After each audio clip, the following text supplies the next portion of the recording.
I'm Jeff Hemmings. This is Brian's Finest radio show, online, DAB and podcast, bringing the artist closer to you. So obviously you've got the new album coming out, Making a New World, out in February next year, again on Memphis, which is the label you've been with since pretty much day one, isn't it? Memphis Industries, fantastic association you have with that label. It's incredible, really. Like we sent them an early version of our first album in 2004. Basically, the association is still the same as it's always been. They've managed to keep things going and keep things interesting in a way, in the same way that any of those really great indie labels for the last 20 years have done. So I understand this album that's about to come out wasn't necessarily a planned album. Is that right? Can you give me the background story behind it? We were approached by the Imperial War Museum, initially the Manchester side of it, to do a commission to do a performance inside the museum. And I think at that point there hadn't been a kind of a live music performance inside the museum. And it was all based around their season of events, looking at the aftermath of the First World War. So we knew it was going to be after the centenary in November 2018, looking at the aftermath of the war. And it really grew out of this really strange artifact, which they'd found quite by chance. Basically gave a graphic representation of the sound at the end of the war. They had this kind of technology called sound ranging, where they'd place microphones spread out across the front, and by measuring the distance between a waveform of an explosion, the sound of an explosion hitting each of these microphones, they could pinpoint where they thought the enemy guns were. And some clever person had set this machine away, knowing that the armistice was going to kick in at 11 o'clock.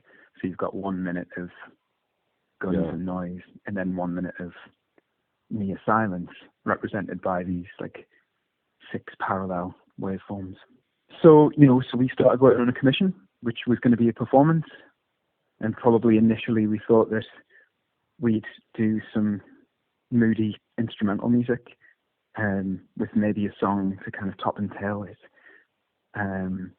But when we kind of came up with our concept, which was that we were going to try and find stories from across the next 100 years, which we could tie directly back to something which happened in the war, we ended up writing loads of songs because the stories were just so interesting, and it turned into something kind of bigger and more interesting than we'd imagined we'd be able to do.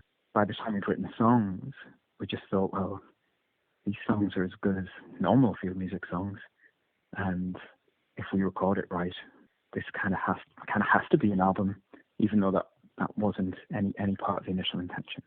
We kind of had the ball rolling for the commission. We started doing our research in September 2018 and started putting together little snippets of music which we thought might become songs. We finished those songs and recorded demo versions of them and rehearsed them with the band, put together visuals, which is something that Kev from the band kind of took charge of, with little stories interwoven into the visuals, all ready for these 2 performances right at the end of January 2019. And then the next week, we came into the studio and ran through the whole performance, the kind of 45-minute performance, twice. And that's the basis for 80% of what's on the record. So it's a concept album. It is a concept album about the aftermath of the First World War. There's just no way of getting around it. No. Concept albums often, used to have a bit of a dirty name, didn't they? Or negative connotations. They still do in my head to a degree, but there's just really no way of escaping it with this.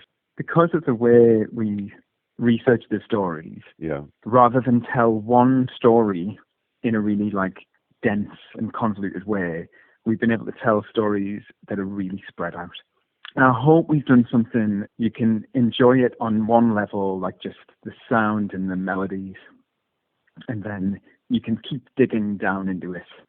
There's text in the artwork which will like relate to each of the songs and puts that in the context of this like 100 years of aftermath.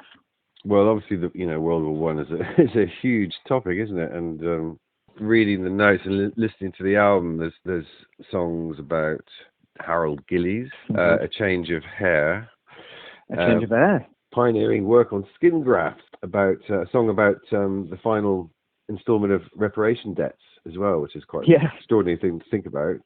Happened in 2010, 91 years after the Treaty of Versailles was signed. All these things. So how did you sort of decide what you wanted to talk about or write about? We started with online research. We did it in a very amateurish way, literally typing in your search engine, technological advancements from World War One. And there's so much like interesting stuff online that finding those starting points was really easy. And then we both ended up kind of like going down wormholes where you're getting like more and more information about a thing. I got to the point where I knew far too much about the development of ultrasound. I was like, but this is going to be like a minute and a half long song. Most of the songs are kind of personal stories. Peter listens to quite a lot of Radio 4, so he by chance ended up like catching a documentary about one of the photographers who was who took the pictures of the students standing in front of the tanks in Tiananmen Square. Because it's not just all about World War One, is it?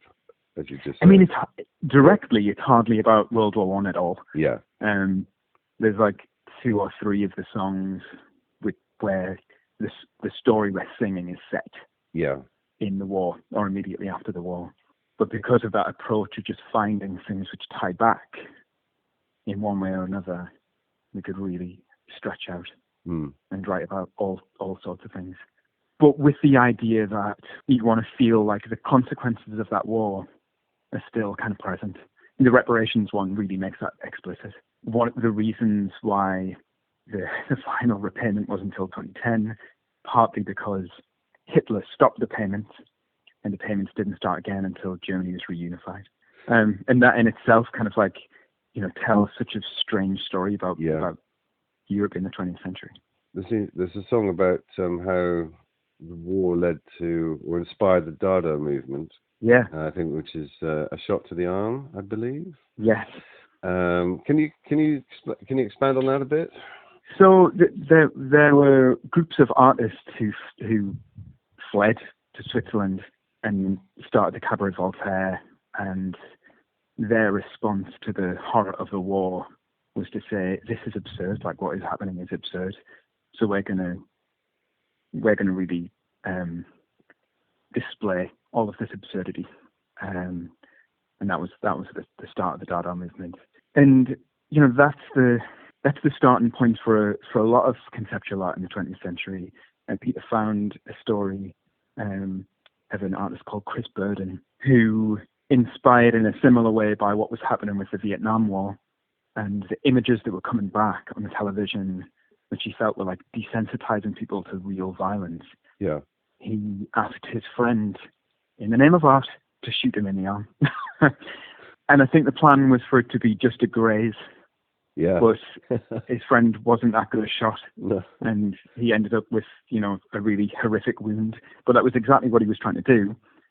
When the police came, he didn't tell them it was art. He told them it was just an accident.